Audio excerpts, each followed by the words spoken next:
Because the first time I saw it, I thought it was the mythosaur, because that's what it is, right? It's a mythosaur down there, right? When I saw that, I was like, I expected it. I didn't expect that it was a mythosaur, but I was like, oh, I know it's a creature, right? But then like seeing it, I was like, oh crap, like we haven't seen an actual rendition in canon, whatever that means, of the mythosaur. And so this is dope. This is actually really cool. We actually finally get to see like an official appearance of it, right? And so that's cool. That name's a little on the nose, though. Mythosaur. Oh, right? Yeah. Literally, story lizard? Come on now. I'm willing to go with it, but I just felt like, really? That's it? They're just going to call it the Mythosaur? The mythical Mythosaur? Yeah. No kidding. Yeah, Right? it was cool to finally see one. You know, I didn't realize how big that thing is. Like, she's not even the size of its eyeball. Its eyeball is like twice the size of her. You know what I mean? Yeah. So that thing is huge, and like the lore is that the original Mandalorian killed that thing and had the skull as like its background. I was Right. like, oh, crap. Yeah. But yeah, the Mandalore was the name, right? Was the guy's name, Mandalore. Right. And so like the reason why they follow the creed is because of that story, right? I mean, does this mean that he didn't actually kill it, that it's still alive down there, or is this just a different one? Ooh, good question. yeah, that's a great question. Could be another one. I don't know. Because I think it was like it was a species, right? And so like in the big, now this is not, because it's all like back in the day stories of the Mandalorians, right? So like, and you know how Disney just kicked it out, right? But like I read some wikis that the idea was in the beginning there was an initiation to you have to kill a mythosaur in the beginning, and then they were gone, and they were like, because they were extinct, so like the Mandalorians like had to figure out, so how do we every become Mandalorian has to kill one of those things? Yeah, kind of. It Seems was a like little an initiation. impractical. Well, you know, this is the way, right? That's your initiation. You got to fight a kaiju. You know, just going back to religious studies, like I guess this is kind of like the catch-22 of Jehovah's Witnesses. There's like 144,000 are only saved. It's like the only way you could be a Mandalore is to kill a mythosaur, but there's only 1,000 of them, so it's just like, so how do you only deal with 1,000 it? people get to. Can be actually true. I mean, do pure they Mandalorians? Do they grow over time or something? Like maybe this is just a really old one. That's why it's so huge. Maybe, who knows? Is this something from one of the shows that I've never seen? No, there's just not a lot of information on it. Like the whole mythos of Mandalorians just unknown. You know, we got, even though there was a lot of episodes in Clone Wars, it was more political than it was like the story of the actual planets, the moon. Okay. You know, the history. We got a little bit in Rebels, which you refuse to watch, and it's really good. Yeah, he's good. He's redeemed. I assume the rest of this is going to be about him and Bo-Katan, because now that she knows that she was right about like it's the atmosphere and stuff, like you can't go back. Presumably has to do with them returning the Mandalorians to Mandalore, right? Yep. Somehow. I think you're right. Presumably there will be warring factions, right?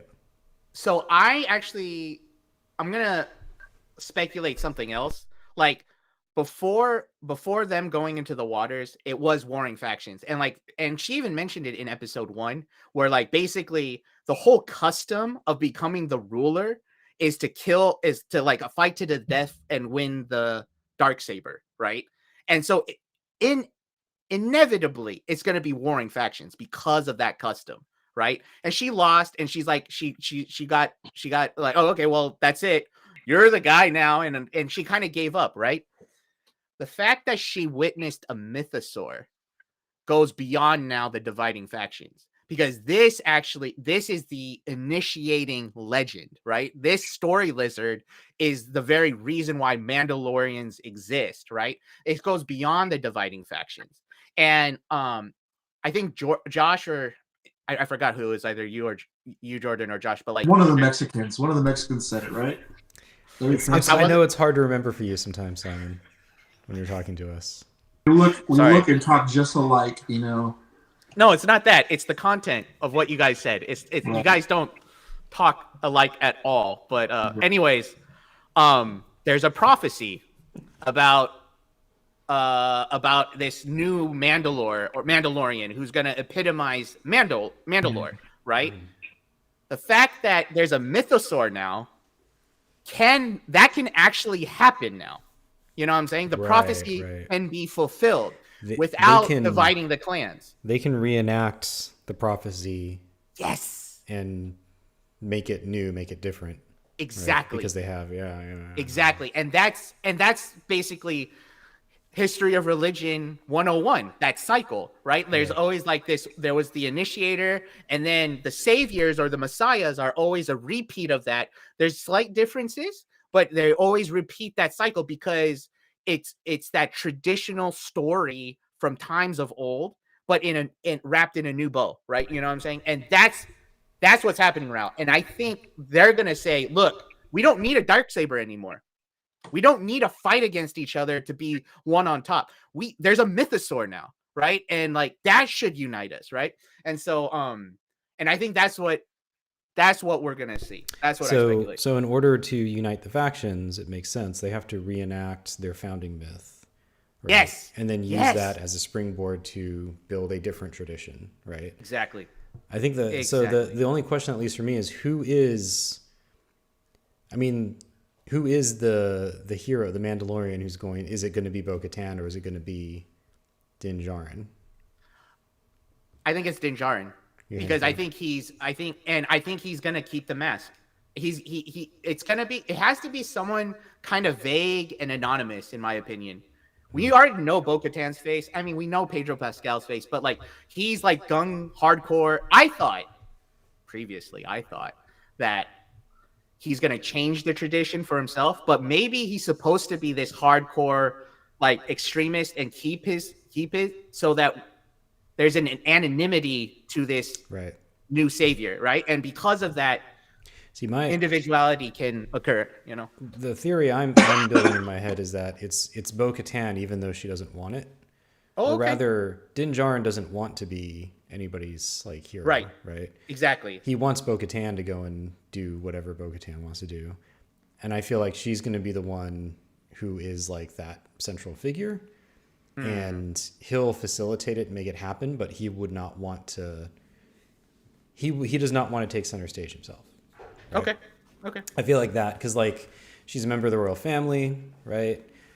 She clearly knows how to use the Darksaber, where he can't even lift it. Right. Yeah, it's so weird. She was twirling and jumping and but she used it before, right? She was familiar with it before. Right. I don't know. Right. Was she?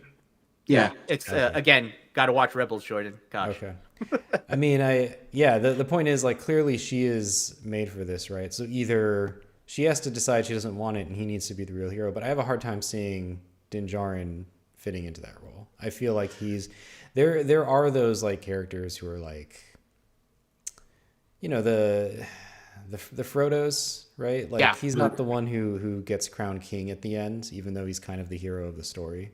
And I feel like Din Djarin is one of those. Right? Exactly. Yeah. I agree with you. I 100% agree with you. And that's why I think he's the one that'll conquer the mythosaur. And basically that person is basically the authority, right? And what I mean by that, he's kind of like the Christ figure, right? And because of that, the Christ figure bestows authority upon the person to say, hey, you're the one that...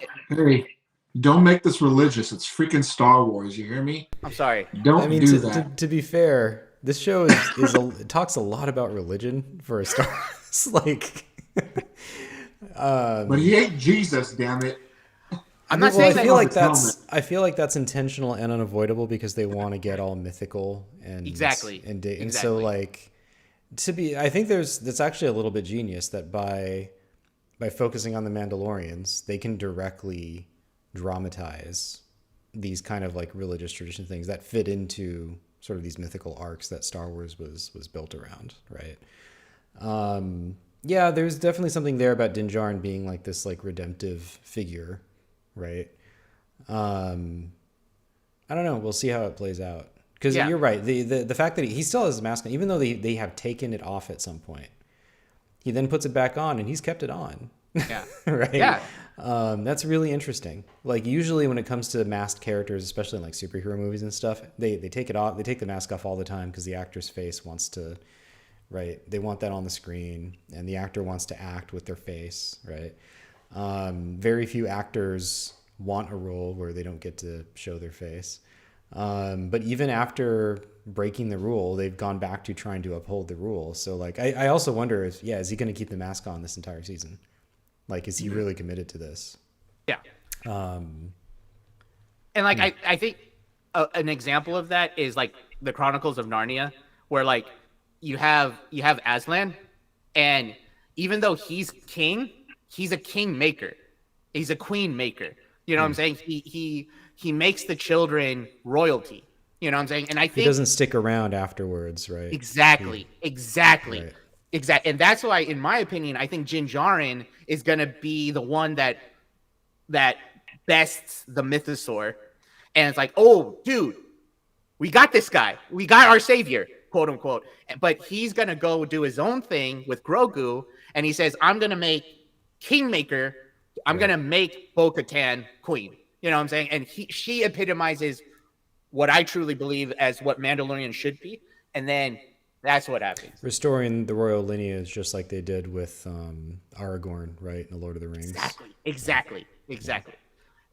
I'm juiced. All right. I'm absolutely juiced.